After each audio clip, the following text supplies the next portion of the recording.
All right, let's get right into it. We're going to take a deep dive into the very fabric of reality, space and time. And we're going to ask a pretty wild question. Is the world you see, the world you feel, is any of it actually real? So let's just start with this idea right here. Chew on this for a second. When time ceases, space disappears. Wow, that suggests that the two things we rely on to define our entire existence, well, they might not be so permanent after all. So if they can just vanish, what's left? Everything and nothing. That's the mystery we're going to unravel today. So first up, we've got to look at this deep, deep connection between space and time. You see, they aren't really two separate things. It's much more like they're partners in a cosmic dance. One literally can't move without the other. I love this way of thinking about it. Imagine space is just this huge, silent, infinite canvas. It's just there. It's everywhere, but nothing's happening. It has no form, no definition. But then time comes along, and time is the painter. Time is what creates movement, what allows for change, what gives us a story. It's what paints the picture of reality on the canvas of space. And here's the kicker. Without that painter, without time, there's no before and after. There's no here and there. And without that relativity, there's no experience at all. Everything we know, birth, growth, moving from one side of the room to the other, it's only possible through the lens of time. Otherwise, the canvas of space is just blank. Okay, so we've been talking about the universe, right? Big, cosmic stuff. But now, let's bring this whole idea much closer to home. Let's bring it right inside your own body. And trust me, this is where it gets really interesting.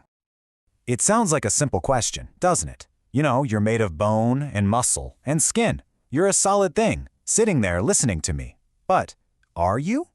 Let's see what the science actually says. And of course you do. This is our reality. You feel tangible. You knock on a table, it feels solid. You touch your own arm, it feels solid. This feeling of solidity is like the most basic rule of our physical world. But get ready for this. Yup, that's not a typo. The body that you feel is so solid and real is, scientifically speaking, 99.999% empty space. It's all just atoms, right? And the space between the tiny nucleus of an atom and its electrons is just vast. So that feeling of being solid, it isn't a structural fact. It's a perception. It's a trick. So, if we're basically walking, talking voids, why on earth do we feel so solid? Well, what's so cool is that this isn't some new age idea. Ancient spiritual traditions have had a word for this exact phenomenon for thousands of years, and it lines up perfectly with what quantum physics is telling us now. And that word is Maya. You can think of it as the ultimate virtual reality. It's this cosmic illusion created by vibrations and energy fields that our senses interpret as solid matter. This doesn't mean the chair you're sitting on doesn't exist. It just means it's not what it appears to be. It's perception, not structure. And this illusion, this Maya, it's not just about the physical stuff. Nope, it's the whole shebang.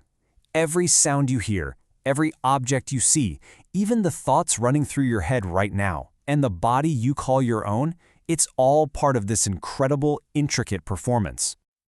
But here's the really important part. This illusion has rules. It only exists inside the framework of space and time. The idea is, if your consciousness can somehow step outside of that framework, the whole illusion just dissolves. And what's left? No separation, no past or future, just a single, timeless, unified reality. Just oneness. So the big question is, how do you do that? How do you step outside? You know, the movie The Matrix used this great metaphor of waking up. It's all about seeing the code, seeing the illusion for what it is. So what does that path to awakening actually look like? The source material uses this really beautiful analogy of a tapestry. So, step 1, see your whole existence, everything you know, as this complex tapestry. Step 2, realize that it's all being woven together by a single thread, the thread of time. Now, stopping the weaving, what does that mean? It means pulling back from the story, detaching from the flow, and just becoming the observer, the one who's watching it all happen. You become the witness. And this quote just nails it. You, the actor, suddenly realize you aren't the character you've been playing this whole time. You are the pure awareness that's been watching the play. And in that moment of awakening, the stage of space and the script of time just fall away. All that's left is you, the witness. And all of this leads to the most mind-bending conclusion of all. It completely flips our entire understanding of our place in the universe. Seriously, prepare for the ultimate paradigm shift. Just let that sink in for a moment. You are not in the universe. The universe is in you. We always think of ourselves as these tiny, insignificant specks floating around in a ridiculously vast cosmos. But from this perspective, it's the complete opposite. Space is something that arises in your perception. Time is a story that unfolds within your awareness. The entire universe is an experience happening inside of your consciousness. So, how are we supposed to live with this kind of paradox? Well, this slide lays it out perfectly. There are two truths coexisting. There's the relative truth. In our day-to-day lives, sure, space and time are absolutely real. We need them to function. But then there's the absolute truth. From that higher perspective of pure awareness, they're just part of the dream, an illusion that, in the grand scheme of things, never really existed in the first place. And that's really the final idea to leave you with. Waking up isn't about destroying the world or escaping from it. It's the profound realization that you were never actually a character trapped inside the story. You were, and you always are, the silent, aware space in which the entire story is being told.